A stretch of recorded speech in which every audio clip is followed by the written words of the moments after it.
Yung sa jumping jacks, kung totoo man yun, okay yun. Maganda yung dahil nakita natin na hindi naman pala nakakonfine sa ospital ang ating Pangulo, hindi naman pala siya malubhang kalagayan. Pero ang hinihiling ng UPI at saka nung grupo ni Congressman Paras ay para sa physical and mental health ng ating Pangulo. Ibig sabihin, kasama yung mental health niya, kaya ang kasama doon yung hair follicle drug test na hinihiling namin. Kaya doon malalaman na dapat official yung paglalahad ng physical and mental health ng Pangulo through a medical bulletin issued by his doctors. General, ano po ang inyong sapantaha doon po sa paglitaw ng bagong testimonya in behalf po ng UPI, doon po in behalf din po ng 18 ex-soldiers na naglahad po ng maleta scandal, dito po sa paglantad ni former Speaker Romualdez na binanggit po ng 18 ex-soldiers at nitong sinasabing pagkakahuli raw kay Zaldico na binanggit rin po ng mga dating sundalo, sir. Yeah, itong pahayag ni former Speaker Martin Romualdez ay lumalabas na nagbabanta na siya. Okay? Sa sinasabi niya, marami siyang nalalaman, hindi siya pwedeng parang gawing fall guy. At pagka nangyari yon, sabi niya, ay hindi lamang siya babagsak mag-isa. Mandadamay siya. Yun ang kanyang sinasabi. Ngayon, doon sa kanyang unang sinasabi niya na dinideny niya. Hindi daw siya kasama doon sa mga corruption na yan. At ginagawa lamang daw siyang pinopolitika lamang daw siya ang dinadamay. Ang tinutukoy dito ay of course yung Pangulo dahil mukhang nagkaroon na sila ng falling from grace, parang ganon. Naglalaglagan na, very clear. Opo. So, sir, sa panig po ng UPI at ng 18 ex-soldiers, parang napatotohanan nitong bagong pahayag ni Romualdez yung expose ng mga magigiting na dating sundalo. Doon yung mga sundalo, sinasabi nila, kasama, nag-deliver sila dyan kay Martin eh. Pero ito naman sinasabi ni Martin, hindi daw siya kasama sa corruption na yan. Di ba? Pero may conflicting dahil nung huli sinasabi niya na pagka talagang pinush siya at ginawa siyang fall guy ay hindi siya aalis ng matahimik. Sabi niya, I will not go silently and I will not go alone. Sabi niya. So yan yung pagbabanta na mukhang kung gagawing fall guy nga siya ay mandadamay siya. Parang ganon ang ibig niya sabihin. Ibig sabihin, meron siyang kinalaman din doon sa mga korupsyon na yan, yung mga maleta na yan. At yung nga sinabi niya, mandadamay siya, hindi siya pwedeng mag-isa. Parang ganon. Opo, itong ganitong katindi na issue po ng korupsyon at banggaan ng mga nasa pamahalaan sa ito, may nakakataas ng moral sa mga naktibong naglilingkod sa AFP. Based po sa inyong karanasan sa serbisyo.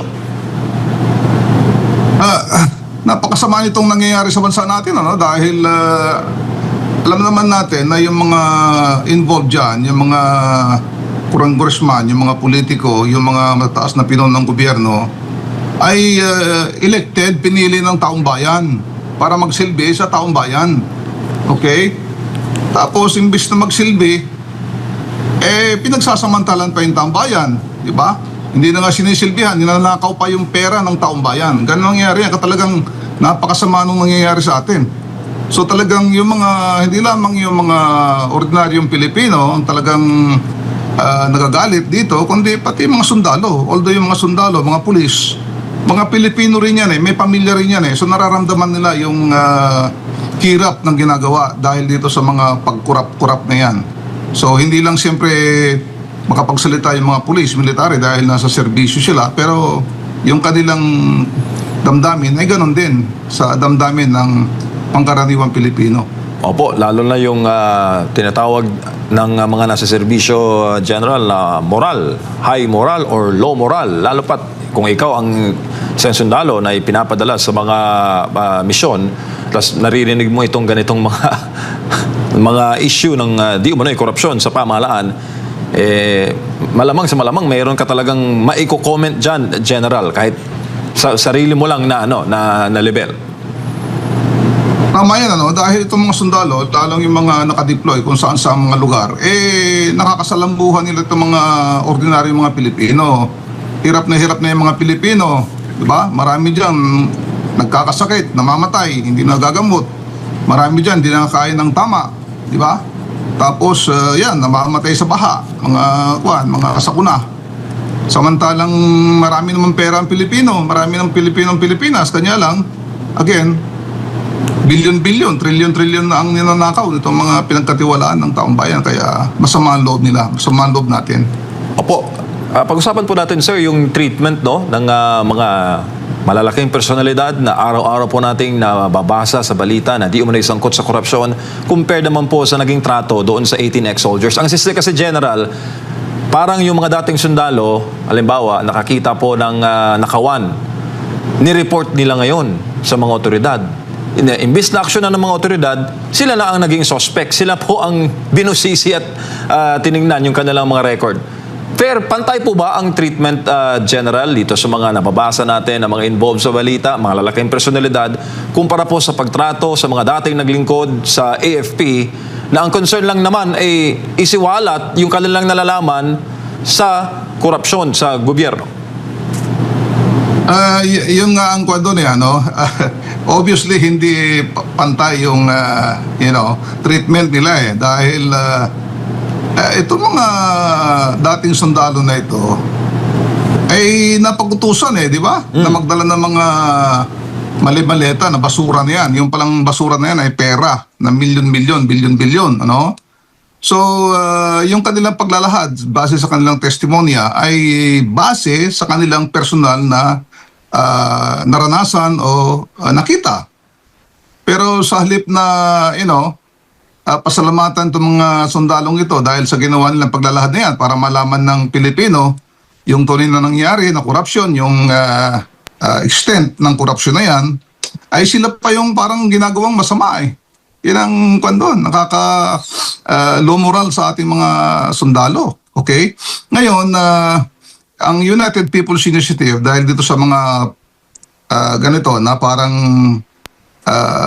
sinisiraan pa nga itong mga sundalong ito Kaya yung UPI, binigyan namin sila ng parangal binigyan namin sila ng mga certificate of recognition. Okay? Ngayon, dahil dito sa pagtatakip na to, ayaw sila imbestigahan sa Blue Ribbon Committee, sila pa yung ginagawang masama. Ang UPI ngayon ay magkakandak ng parang no holds barred face-to-face meeting sa mga 18 dating sundalo to, 16 na Marines sa kadalawang Army. No holds barred meeting, face-to-face sa mga retired generals, colonels, pati na itong mga junior officers, pati na yung mga non-commissioned officers, mga master sergeants. Sasama na rin natin dahil marami silang inihiling na dapat makasama sila. So ito, no holds barred, pwede magtanong lahat ang mga generals, mga colonels, mga NCOs ng kahit whether nandoon sa kanilang sinumpang salaysay o hindi. So itong mga 18 Marines nito at sa Army, sinasabi nila na sasagutin nila lahat yan, mga lahat ng klaseng tanong ng makatotohanan. Opo, naalala ko lang, General, yung famous quote ni Edward Snowden, yung pong leaker of US intelligence. Sinabi niya na when exposing a crime is treated as committing a crime, you're being ruled by criminals. Talagang akma-akma sa current setting ngayon. Sir, ano po ang magiging future, sir, ng 18 ex-Marines o 18 ex-soldiers? Sabi, maraming mga nababasa akong post sa social media na mas marami pa raw lilitaw. Totoo ba yun, sir? Meron pang may karagdagan, may 12 pa yan ang susunod, At base doon sa information sa akin, kumukuha lang ng timing. para bago lumabas itong mga ito. So ayaw nilang ulit yung parang nangyaring ganon sa 18 na parang sila pa yung masama. Kaya medyo kumukuha ng magandang tiyempo bago nila ilabas tong 12 na ito. Na sinasabi nilang mas explosive pa yung kanilang mga revelations. Opo, General, magandang umaga. Si Admar po ito. No? April 10 ata kayo pumunta sa Supreme Court para maghahain ng mandamus sa Supreme Court kaugnay sa kalusugan ng Pangulo. And April 15 ata, ibang grupo naman, dating Speaker Alvarez. No, ngayon, kahapon, naglabas po ng kautusan ang Supreme Court. At pinagpapaliwanag po itong si Pangulong Bongbong Marcos Jr. Ano po masasabi niyo po dito po, General? Okay, unang sa lahat, kami nagpapasalamat sa Supreme Court dahil nag-grant yung petition namin ng writ of mandamus para i-compel o persahin ng executive na ilahad ang tunay na kalagayan ng kalusugan ng ating Pangulo, physical and mental health, okay? Pero doon sa Supreme Court na decision or yung kanilang ginawang action, hindi directly yung aming grupo ang parang na-cite doon sa kanilang utos sa President through the Executive Secretary, kundi yung grupo ni former Congressman Jing Paras. Pero okay lamang yon dahil pareho din naman yung aming ang petition disclosure of the real physical and mental health ng ating Pangulo. Opo, and sa nakikita niyo po kasi nag-jumping jack po ang Pangulo. Nakikita niyo po ba na doon pa lang sasabihin na healthy naman ang Pangulo at ang sabi nga ng Malacanang ay dapat kung ano yung sinasabi namin, yun ang katotohanan po. Yun yung mga nababanggit po nila, General. Okay, yung sa jumping jacks, kung totoo man yun, okay yun. Maganda yung dahil nakita natin na hindi naman pala nakakonfine sa ospital ang ating Pangulo, hindi naman pala siya malubhang kalagayan, pero ang hinihiling ng UPI at sa kanong grupo ni Congressman Paras ay para sa physical and mental health ng ating Pangulo. Ibig sabihin, kasama yung mental health niya, kaya kasama doon yung hair follicle, hair falling namin. Kaya doon malalaman na dapat official yung paglalahad ng physical and mental health ng Pangulo through a medical bulletin issued by his doctors.